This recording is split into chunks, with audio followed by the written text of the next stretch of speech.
everybody what's the starting time? It's 7:04, so 7:34. Boom, we out. All right, we're live. All right, shalom, shalom. You know, praise to you. How about you? All right, so a little run through the spirit. We're gonna, I guess, kind of pick up from last week a little bit with Revelation 6 chapter, so we could go into that, the whole thing. So speak loud so everybody can hear you. Fine. Yep, so and whatever y'all brothers want to chime in, go ahead. So can everybody hear him? All right, this is Revelation 6, verse 1. And I saw when the Lamb opened one of the seals, and I heard, as it were the noise of thunder. Right, now the Lamb is talking about Yahweh Shah. How we know that? You could go to Revelation the 5th chapter, in the 5th verse, go to 5 and 5. Revelation 5 and 5. It says, and one of the elders said unto me, weep not, behold, the Lion of the tribe of Judah. We're just talking about Yahweh Shah, all right, yeah. The root of David. You read Matthew's 1st chapter to give you the genealogy of Yahweh Shah, all right, go ahead. I believe it was 42 generations, but go ahead. Has prevailed to open the book and to loose the 7 seals thereof. Right, so Yahweh Shah being worthy, that Lamb worthy to be slain to loose the 7 seals, but the 7 seals represent the complete understanding of the scriptures. And that's how we're able to understand what's being broken down. That's how we're able to receive the Holy Spirit. And that's why the angels were up in heaven weeping, because this understanding was sealed. And like it's saying Matthew the 6th chapter, that will be done on earth as it is in heaven. So the angels are going to rejoice with it for this, man. So we in a time of rejoicing. Yahweh shall loose the 7 seals. That's how we're able to receive this to be saved. Go ahead. That was it, right? All right, go back. I'll read it again. Revelation 6 and 1. And I saw when the Lamb opened one of the seals, and I heard, as it was the noise of thunder, one of the 4 beasts saying, come and see. And I saw, and behold, a white horse. Right, now this white horse is not talking about Esau, all right, or the Edomites. You know what I'm saying? Wait a minute, according to Sakari, yeah. They said it's talking about who? They're talking about the white man. Yeah. And I see some other bug out say that was Alexander the Great or something like that. But it ain't talking about it. Matter of fact, Revelation 19 and 11 real quick. And yeah, Revelation 19 and 11. Because Yahweh Shah is that white horse. I watched the Pastor's video. White is not just, it's pure. It's purity, all right? And in Revelation where it says the angels was following them were clothed in white. It's talking about purity. After we shed off these bodies, we're gonna have on white robes, which is talking about immortal bodies, man. Pure bodies, not able to sin anymore. But whoever got Revelation 19. Revelations 19 and 11. And I saw heaven open, and behold, a white horse. And he that sat upon him was called faithful and true. Yahweh Shah, the white horse. Horse represents what? Power. Now, the so-called white man is called faithful and true? Absolutely not. All right, so this is a direct precept to Revelation 6. So read that again. Right, finish it up. I'll finish it up. Revelations 19 and 11. And I saw heaven open, and behold, a white horse. Oh, heaven's open. Behold, he comes with clouds. Right, that's the 1st chapter. That's heaven's opening up. Like we say, crack the clouds. Yahweh Shah, what is it also? 2nd Ezra 13. The giant chariot that Ezra seen, or the giant mountain, which was a chariot, which was Yahweh Shah coming in a chariot. Go ahead. And he that sat upon... Somebody got your hand up. No question. We just saw some chariots. Hey, you don't see the Jubilee for the Queen? Yeah, They had the planes go by and those chariot, follow them, you know? And the little kid, he looked up, pointed at it. Esau's bothered. Yeah. I got a piece of feet. Yeah, bro. Concerning the white. This is Daniel chapter 12 and verse 10. It says, many shall be purified and made white. Right, that's beautiful. The scriptures tell you that in Psalms 119. How could a man cleanse his ways? By taking heed to the word of Yahweh Shah. That's how we all cleanse. The scriptures say faith cometh by hearing. We all had to hear this in order to believe in the first place, and then we applied, as we went. You You know what I'm saying? We didn't know off the rip that this is what it was going to be about, but we learned as we went. And that's part of the fight. You know, we get, that was it, all right. Good. Okay, go ahead, bro. You got it. Yeah, this is second Ezra chapter 13, verse 2, when it talks about how Yahweh is going to crack the sky. All right. It says, and lo, there arose a wind from the sea that had moved all the waves thereof. You know, the sea is talking about what? The heavens, because the heavens is part of the waters as well. So when it talks about all the waves that were moved, it's talking about he's basically moving, you know, coming into our atmosphere, cracking the atmosphere, and just, you're seeing now the ships. Right. That's right. I guess the chariots up there. Let me not get distracted. All right, finish up, guys. It says, and he that sat upon him was called faithful and true, and in righteousness he doeth judge and make war. Right. Oh, Exodus the 15th chapter. The Lord is a man of war. The Lord is his name. All right. So that's how we know it ain't talking about Esau, Edom. He don't judge righteously. Okay. He's a scripture say an unjust balance is an abomination to the Heavenly Father. How we know Esau is unjust with his balance?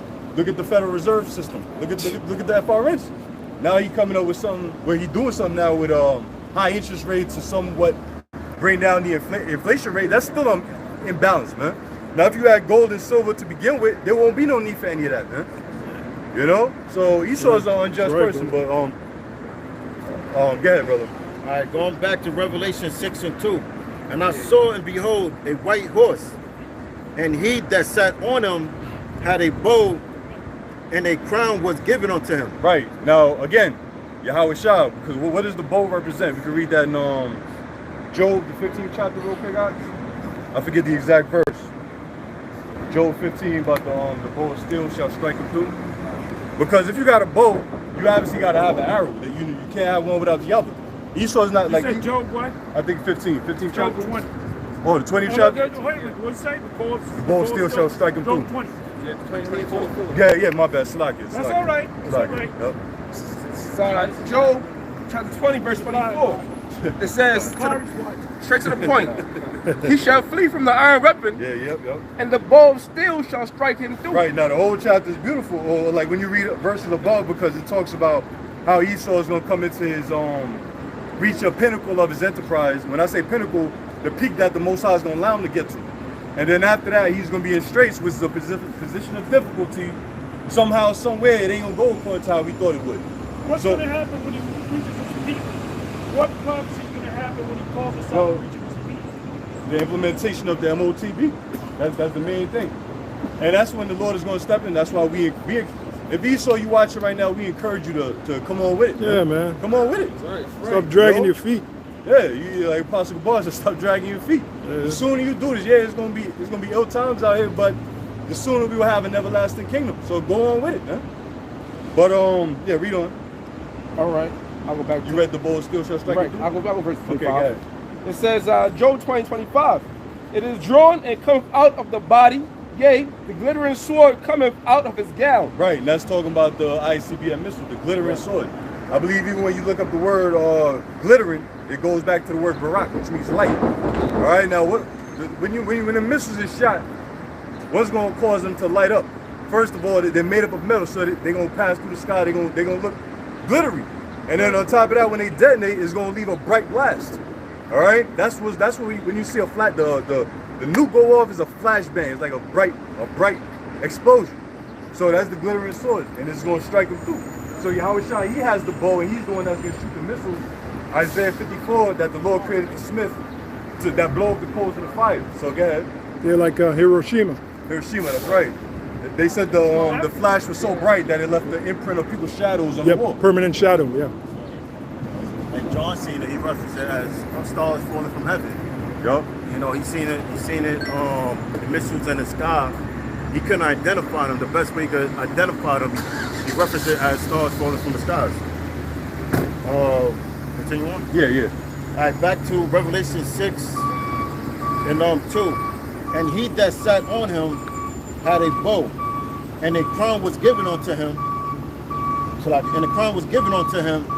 And he went forth conquering and to conquer. Right, the crown was given unto him. Where's Yahweh Shai right now? Psalms 110 and verse 1. He's at the right hand of the Father. Yahweh Shai won. He got the victory already. He's just waiting to come here on this earth and establish his kingdom and his dominion, and have the elect reign and rule right along with him. So he got the crown. And what Yahushua said in the book of Ezra, that Ezra seen Yahushua crowning the elect. So if Yahushua gonna crown the elect, he already got his crown, man. We just waiting to get crowned too. Sabar got a precept, right? Hey, because he said Yahushua got control over Esau's his weapons, right? Right. It's Ezekiel chapter 39, verse 3. Oh, yeah. And I will smite thy bow out of thy left hand, and will cause thine arrows to fall out of thy right hand. Right. All right? Right. So when you that Yahushua is gonna make the so-called white man launch those missiles, man.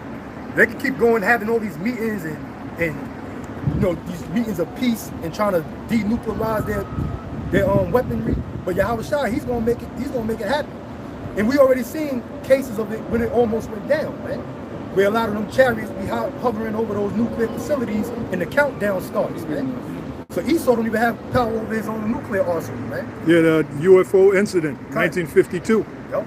And the UFOs surround. You know about that? Cut. Yeah. When they went around the White House, right? Yeah. And then when the military came, the Air Force, they would disappear. And then when the Air Force leave, the chariots will reappear again. They have photos of it too. It is. The angels is messing with Esau, that's all. Yep. The angels is just having fun with Esau. Yeah. Got a precept? Ezekiel 38:10. Thus saith the Lord power. It shall also come to pass that at that same time shall things come into thy mind, and thou shalt think an evil thought, and thou shalt say, I will go up to the land of unwalled villages, which is America, and will go to them that are at rest, which are these people in America, that dwell safely, all of them dwelling without walls, and have neither bars nor gates.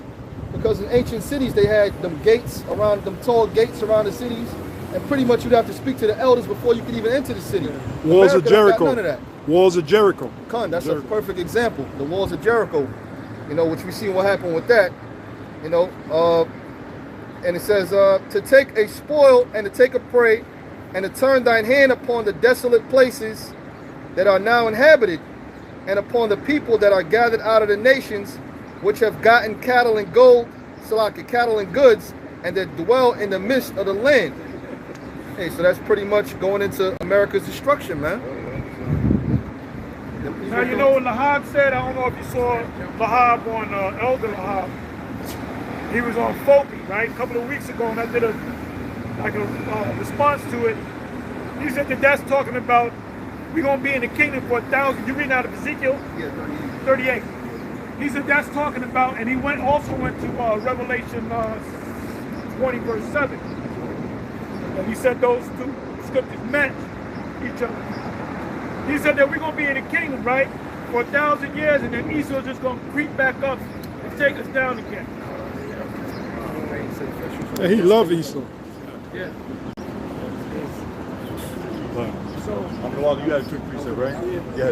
And some places talking about how the Hiroshima and Nagasaki, the bombs made them. Speak up so the cameras can You're get you. talking about the explosion in Hiroshima. Speak up so the cameras can get you. You're talking about the explosion in Hiroshima and Nagasaki. It's from Wikipedia.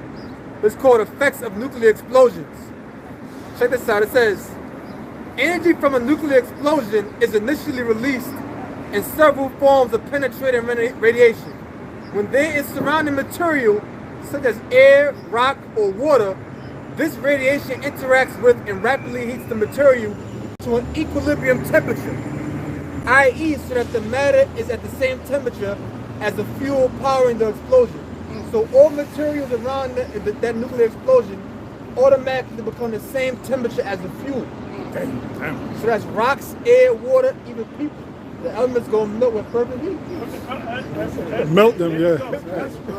I got a precept. Come on with it, brother. This is Zephaniah chapter 1 verse 14. The great day of the Lord is near, it is near and hasteth greatly. Good scripture. Even the voice of the day of the Lord, Yahweh, the mighty man shall cry there bitterly. That's when Esau, because all right, you got China, they develop a hypersonic defense system that's far beyond anything that the United States claim that they don't have. So therefore, when it said the day of the Lord will come like a thief in the night, like the apostle Gabar and Apostle Tahar said, them hypersonic missiles can't be detected on radar. So what's going to happen is that day of the Lord's going to come. It's going to come upon them, and they're Well, going that was to Apostle Tahar that said that.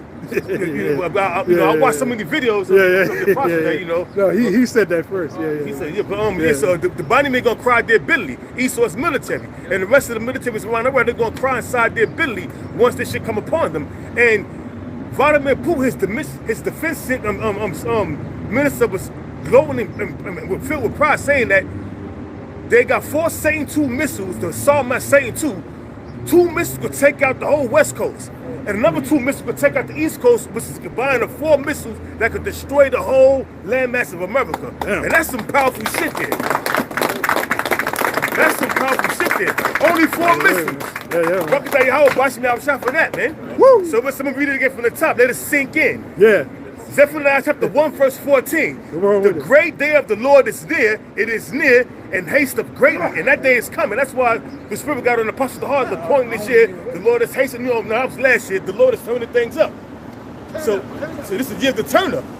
And it's coming fast, and it's approaching fast, and it's coming with swift destruction. Look what's going on, man. Look at all these nations. You got Iran, they coming up against Israel because they seized that oil tanker. There's a lot of countries going on in the Middle East, what's going on with Ukraine. So the Most High is putting the Spirit on these nations pursuant to Jeremiah, the 50th chapter, the 9th verse, that assembly of great nations to come up against this bitch, to destroy this slut. And that's what's coming down the pike, man. And the mighty man here is going to cry their bitterly. Esau's military and their allies, they're going to cry bitterly, man. Verse 15, that day is a day of wrath, a day of trouble and distress, a day of wasteness and desolation. Did not the Most High said he created the waster to destroy? Yes, he did. So here it is. You got the Psalm Satan II. That's a waster, a creation of the Most High's technology, a part of the Lord's army, pursuant to Joel, the 2nd and 3rd chapter, Joel, the 2nd chapter, and the 3rd chapter, man. But it's going into the armies of the Lord, which is the nuclear missile, Joel, the 2nd chapter, man. That's and right. Man, this day is going to be great. Who can abide that day, man? That's right. Who can withstand the power of Yahweh Bashim Yahweh Shah? And it reads, it says, a day of wasteness and desolation, a day of darkness and gloominess, a day of clouds and thick darkness. Them clouds represent them chariots too. This we are seen hovering above us. So, hey man, also them clouds represent that mushroom cloud that's going to detonate this, that's going to cover the skies, man, and that's going to cover the moon and the stars, man. Amen. So that great day is coming. To match this up with this is Malachi, the 1st chapter, the 4th chapter, the 1st verse on down, man. The day's going to come. The day's going to burn the day shall come like it's going to burn as an oven. That's right. That's right, bro. Amen. So, hey, we're looking forward to that day, man. That's right. Stop dragging your ass, Esau. Do what you got to do. That's it. That's it. All right. Good, bro. All right. Going back to Revelation 6 and 3, it says, and when he had opened the 2nd seal, I heard the 2nd beast say, come and see. And there went out another horse that was red, and power was given to him. Esau. How we know it's talking about Esau? Genesis 25 real quick. Go ahead. And power was given to him. Yeah, this is talking about Esau, not the first horse or the first seal that was opened. This is talking about Esau, the red horse. Again, horse represents power, and it's going to let you know to further clarify that as Esau. Read it. Right, it says, and power was given to him that sat thereon to take peace from the earth, and that they should kill one another, and there was given unto him a great sword. Right, now the great sword, Genesis 27. So read 25 first so we can show that Esau is the red horse. To the point, yup. Genesis 25 and verse 30. And Esau said to Jacob, feed me, I pray thee, with that same red pottage. Go to 25 and 23 first. Okay. First came out red. Okay, all right. Thank you. Genesis 25, 23. And the Lord said unto her, 2 nations are in thy womb, and 2 manner of people shall be separated from thy bowels. Yeah. And one people shall be stronger than the other people. Right. For one, the one people that shall be stronger than the other people is talking about us. We're the Israelites, we're superior. Actually, I was watching Apostle Tahar's video. He was mentioning he's going into the bodybuilding. Now with the bodybuilders, you got Esau and then you got Jacob. Why do Esau got to tan himself to look dark-skinned? Because we got the superior complexion. By default, most dark-skinned men look more chiseled than a light-skinned or Edomite person or a red person, huh? You know, so that alone, the melanin is more complex and more superior than Esau's lack of melanin. So by birth, Esau came out inferior to begin with. Esau got an inferior complex. Look at it. And the elder shall serve the younger. The elder shall serve the younger. And when her days to be delivered were fulfilled, behold, there were twins in her womb. And the point, and the first came out red all over like an hairy garment. Well, wait a minute now. Isaac is the father of both of them, right? So Isaac is a spiritual Israelite, right? Right? Right. Why not Esau? That's Esau's father is Isaac, which is a Jake, right? Right. So why can't Esau be an Israelite? That's a good point. It's a good Scripture point. said two nations, they'll be separated. The Lord separated them from right there, from that point on. So the Most High can take the same womb of the father's seed and the mother's womb, and the Most High can put, you get a spirit, put in, right? Whatever the seed is, but the Most High said, I'm going to take the seed of the righteous, I'm going to take the seed, the spirit of the righteous, spirit of the wicked, and put it in the seed of Esau and the seed of Jacob. That's how the two separate nations, two different spirits. All right, go ahead. Sirach 18, I'll start at 1. And he that liveth forever hath created all things in general. The Lord alone is righteous, and there is none other but he, who governeth the world with the palm of his hand, and all things obey his will. For he is the king of all, by his power dividing holy things among them from profane. So the Lord separated. He could separate whoever he wants to separate. He made Esau the devil. He made Jake, the Israelites, is the righteous. Romans 9, we were speaking about that earlier. Yeah, okay, so go ahead and read that. Same lump, same seed. Same lump, same seed. Romans 9 and 20. No, 21. Have not the potter power over the clay? Somebody put it on the comment board. Have not the potter power over the clay of the same lump to make one vessel unto honor and another unto dishonor? Separation. Yeah, that's it on that. That's all we need. You got a precept? This is 2nd Ezra chapter 3, verse 16. It says, and unto him thou gavest Isaac, and unto Isaac also thou gavest Jacob and Esau. As for Jacob, thou didst choose him to thee, and put by Esau. So Jacob became a great multitude. Plain, man. Revelation 6 and 5. And when he had opened the third seal. Did you read the power with the sword? Yeah, read it again. All right. Back to verse 4. And that they should kill one another, and there was given unto him a great sword. Now go to Genesis, the 27th chapter real quick. All right. Blessed with the sword. 38, 39. Genesis 27 and 37. And Isaac answered and said unto Esau, behold, I have made him the Lord, I have made him thy Lord, and all his brethren have I given unto him for servants, and with corn and wine have I sustained him. And what shall I do now unto thee, my son? And Esau said unto his father, as thou hast but one blessed, my father, bless me, even me also, O my father. And Esau lifted up his voice and wept. And Isaac his father answered and said unto him, behold, thy dwelling shall be the fatness of the earth, and of the dew of heaven from above. And by the sword shalt thou live, and shalt serve thy brother. Right. That's the point. With the sword shalt thou live and serve thy brother. Ultimately, Esau is going into captivity, but point is, he lived by the sword. How he got this land? By the sword.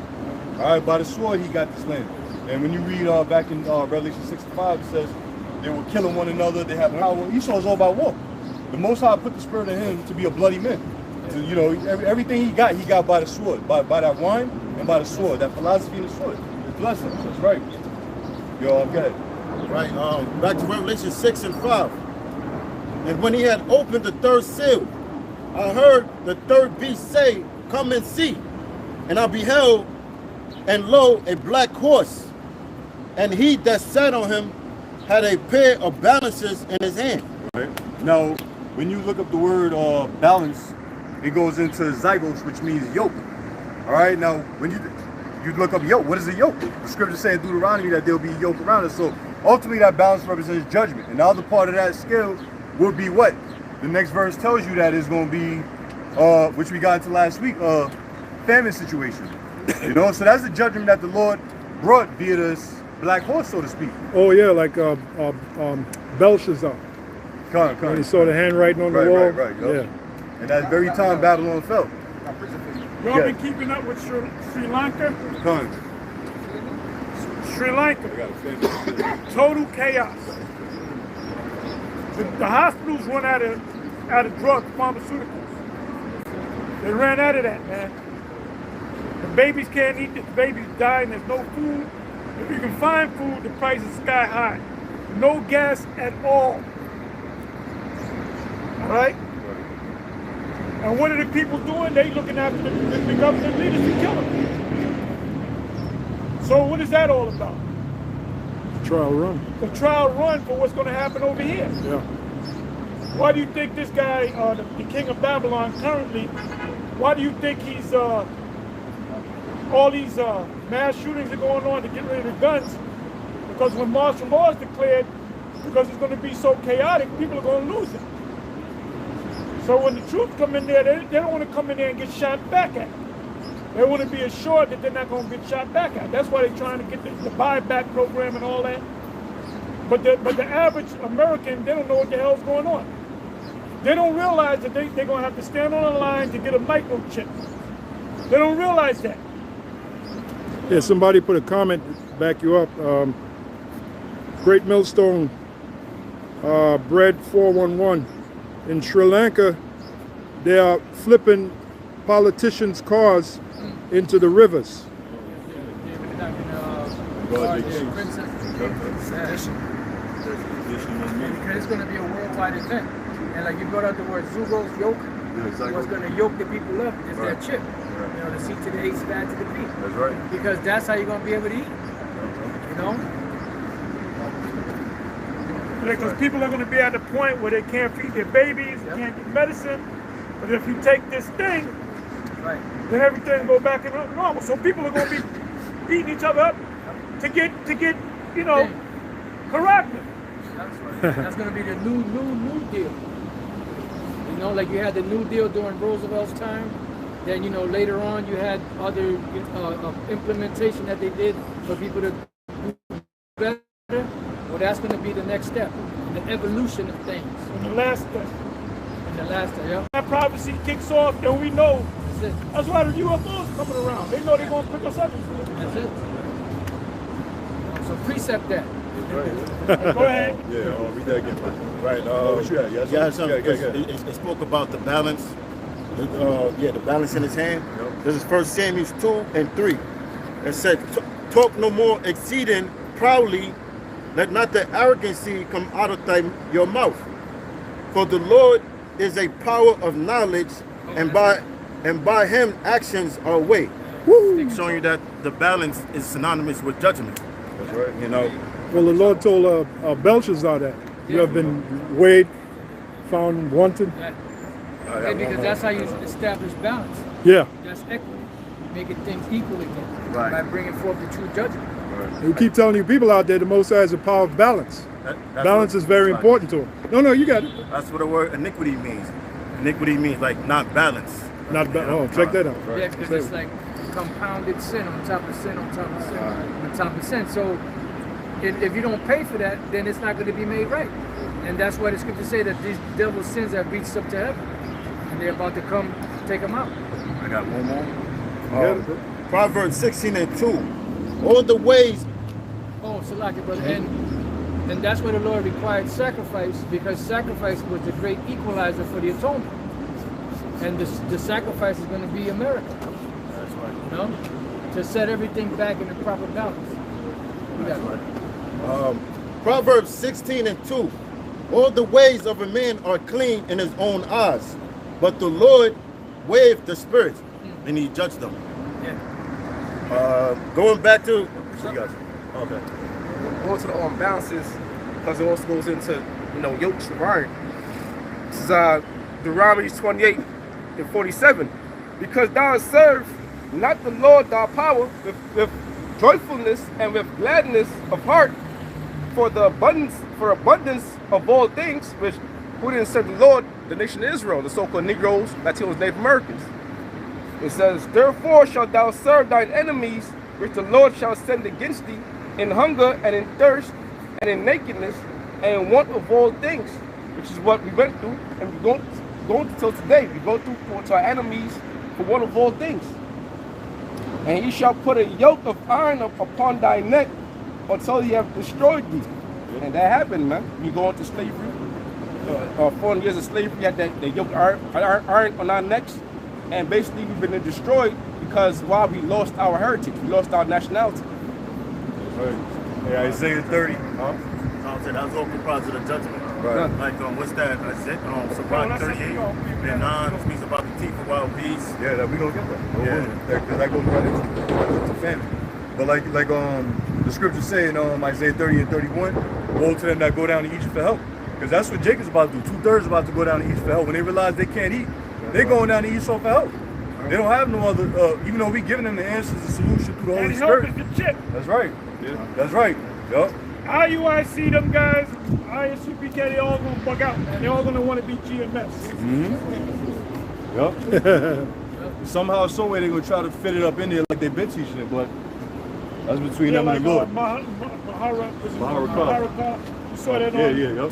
Going into the rape thing, man. Yeah, the grape doctrine. After how many rape doctrine? after what, 8 years, 9 years? After the heat is died down. Right. We done took all the heat for that. You know, we done been called child molesters, rapists, and now that nobody's really bad-mouthing that, now all of a sudden everybody's an expert. Yep. The coast is clear. You know, I don't mind dealing with the heat. Yeah. Like Heat Bain builds- said, heat builds we're character. shaped in it. Shaped in it. Heat builds character. Heat builds I character, had to take man. that heat with the Cornelius thing like over 20 years ago. Yep, dude, back in the days when we were speaking about martial law, 2009, 2010, speaking about the see today, today, we would call conspiracy theorists nuts, all kind of crazy shit. But Well, now we like it. everything's coming out. We like it. If they start congratulating us, then we know we're doing something wrong. Who's next? It's Isaiah 31, verse 3. Now the Egyptians are men, and not the Most High, and their horses flesh, and not skirt. When the We Lord... overtime. We're going to go 10 more minutes. So 7:46, yeah. No matter what point you got. The reason to say, when the Lord Yahweh shall stretch out his hand, both he that helpeth shall fall, and he that is hoping, and he that is hoping shall fall down, and they all shall fail together. Hand joining hand, wicked shall not be abundant. It's going down. All right, back to Go ahead, Revelation. go ahead. All right, back to Revelation 6, verse 6. And I heard a voice in the midst of the four beasts say, a measure of wheat for a penny, and 3 measures of barley for a penny. Now, when you go to measure and penny, last week we did penny, but actual measure is measuring. It'll be equivalent to our quart today, which will be 4 cups or less than 4 cups or less than 4 quarts. So if you take a quart, a measuring quart, put some flour or wheat or whatever you may, put it in there. That's how much That's how much a day's pay will bring in. Which that won't even make a loaf of bread, because I've actually baked before and I had to use 10 cups of flour to get a decent amount of bread. So 4 cups ain't shit. That's probably a hero sandwich or something, depending on how much yeast you use or whatever. But that's like a couple heroes or something. So a measure of wheat for a penny, a day's pay. A denarius back then. Today's pay, you can say whatever because it fluctuates. You may have personal minimum wage or again decent pay. Let's say $1.60 to $250 or $300. Regardless of what it is, that's how a day's work is gonna allow you to get a loaf of bread or less.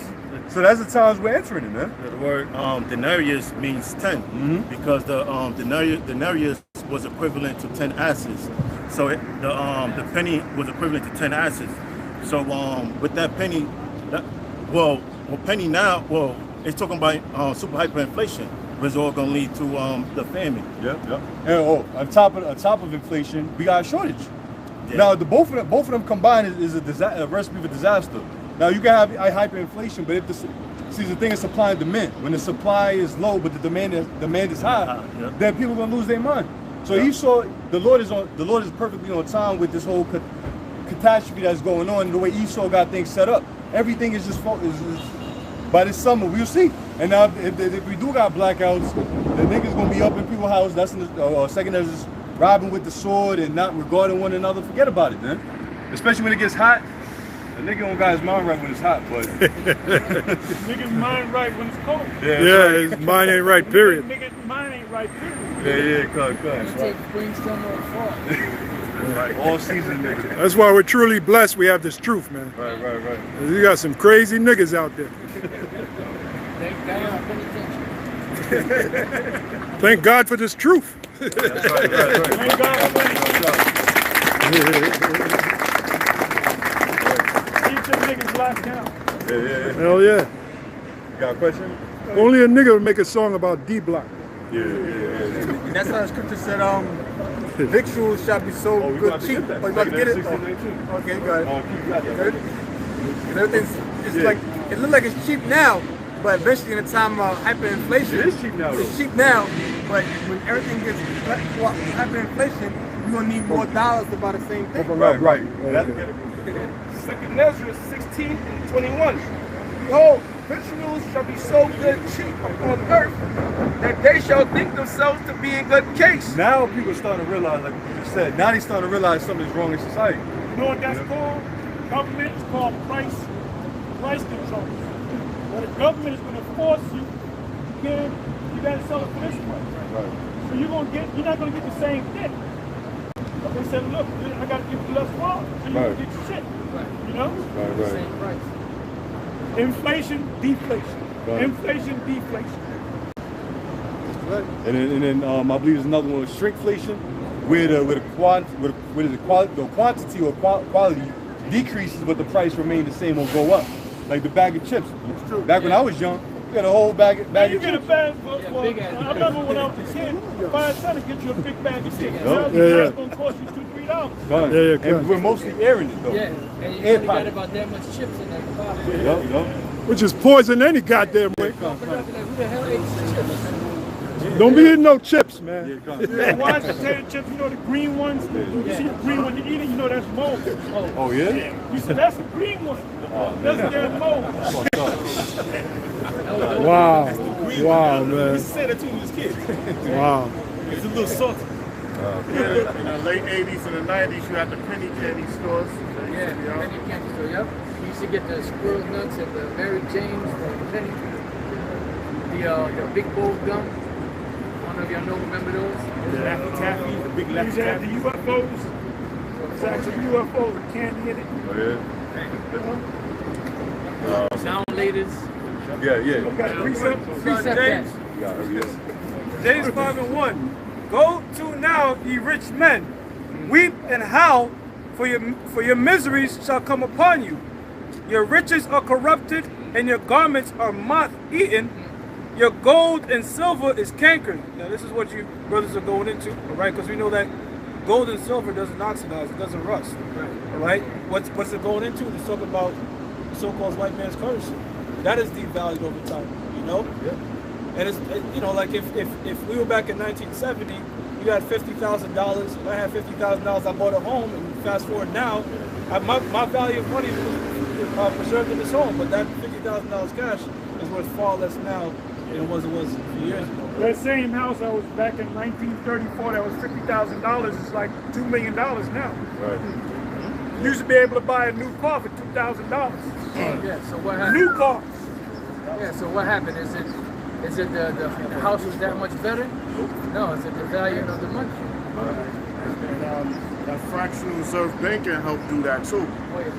With them, where you go into a bank and deposit $1,000 and they loan out $20,000 because they only required to keep 10% in reserve. Yeah, they're creating money out of thin air. Yeah. Charge interest. And that's another reason why Esau raises interest rates, because if today a house $100,000 and then you got inflation 10 years down the line, that house is going, the value, the paper ain't gonna mean shit. So in other words, the lender is gonna be the one that's gonna take a hit during the inflation. So when you raise the interest rate, it's to accommodate for all that loss of paper money over time.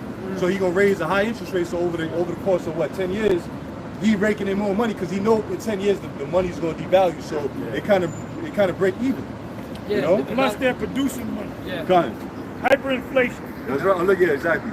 And they know that they're gonna get money for that house, and eventually the owner is gonna more than likely default on the house. Exactly. And they're gonna have what they paid for it already, plus take the house and sell it to somebody else. So they win either way. Yeah. It's a rigged game. Well, he's the devil. That's what he does. Second Ezra 16:21. It says, "Behold, Israel shall be so good cheap upon earth, that they shall think themselves to be in good case, and even then shall evils grow upon earth, sword, famine, and great confusion." Right, so even then, evils is gonna grow upon the earth. Evils ain't never stopped, man. Anybody ever told you things wasn't happening 10 years ago, which is it's happening more now, but things is always happening. We just had to been watching. That's why the Lord said, somebody do me a favor, look up the word price control. Price control. Gun. Yep. And that's why Isaiah 62 say the Lord has set up watchmen that would not hold their peace day nor night. So from the apostles, elder bishops, and brothers on down, we've been doing all these years. You know, videos constantly been being pumped for these days and times we're living in right now. This ain't come out of nowhere. This was always a buildup. Like Nate made the statement, or Bishop Nathaniel said, he said Jacob Trump wasn't happening back then. Yeah, all right. First of all, he didn't know what to look for. Yeah. So like, call that nigga Nate. Talking about nothing wasn't happening back then. All kind of legislation was being passed. He didn't know what to look for. He was looking for an excuse. See, I said, slide in the pocket Israelite. Shit always been happening. Like he always was teaching the Cornelius thing. Like he always was teaching the Jacob's trouble thing. And pretty soon it's like he was always teaching the MOTV. Okay, I already knew it. I knew that. I taught the hard. It's coming. It's coming. I got price control. Go ahead, price control. All right, price control. A government regulation establishing a maximum price to be charged from specified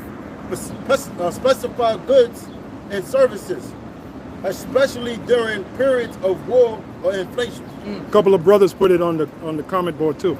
So read that again and tell me what it means. Price control. A government regulation establishing a maximum price to be charged for specified goods and services, especially during periods of war or inflation. What time we living in a time of war and inflation?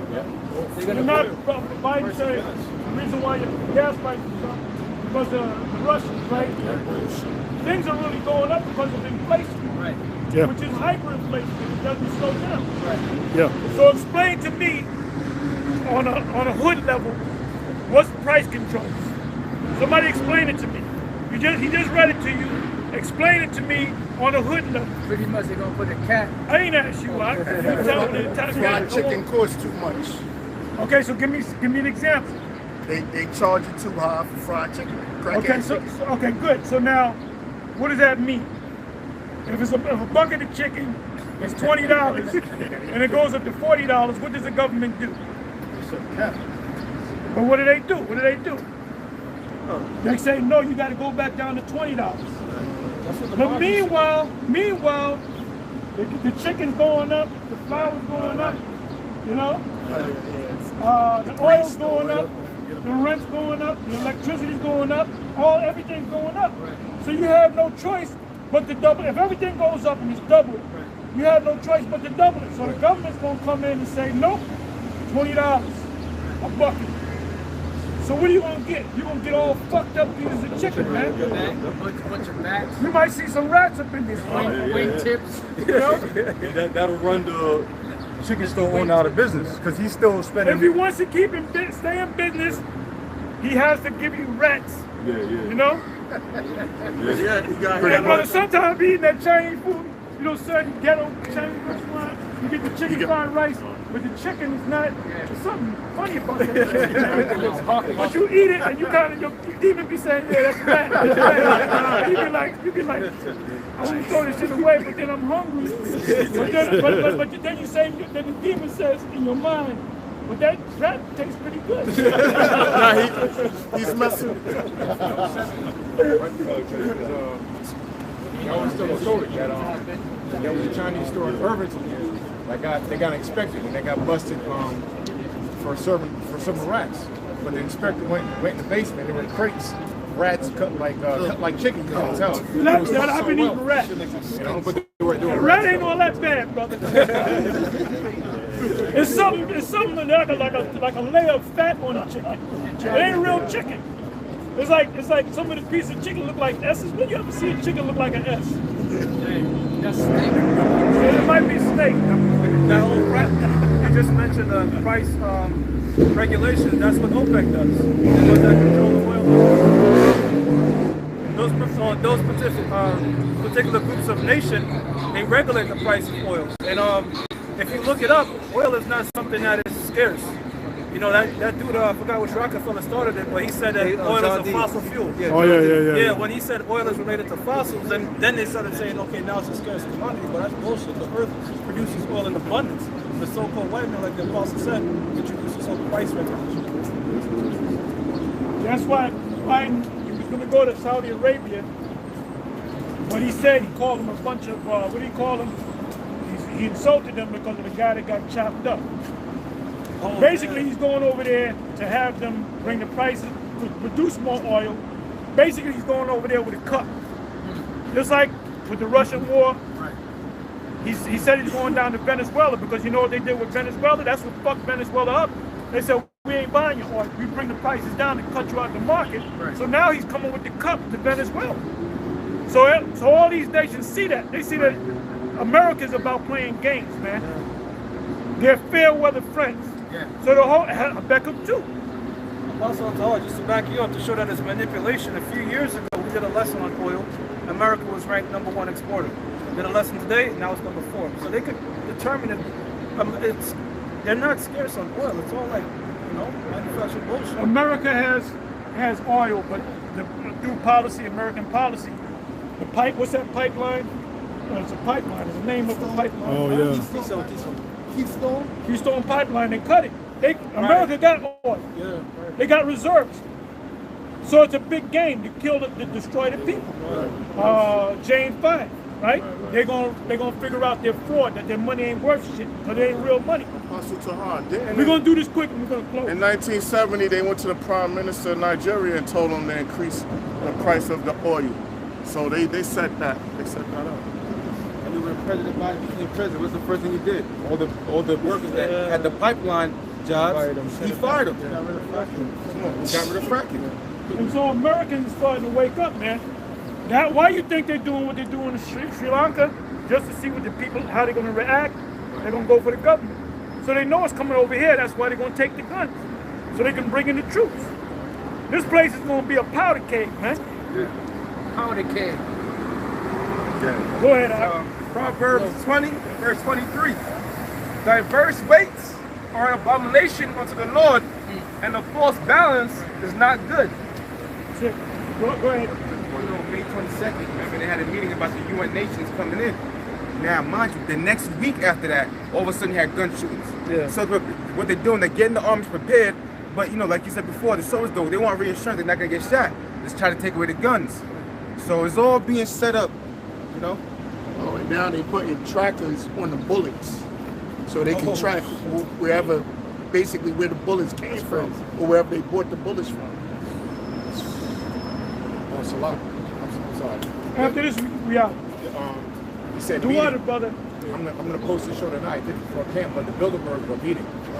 Bilderberg group. Oh yeah. They didn't mention it until the last minute. Yeah. I saw some. I was watching Jason Berman. They said they didn't mention it till the last minute, man. Yeah. So you know. But they don't want nobody to rush them, you know.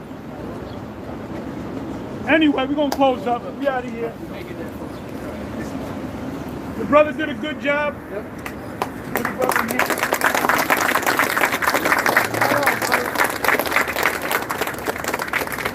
And with that, call it me out of here. For Yeshadu, Amadio, Barak.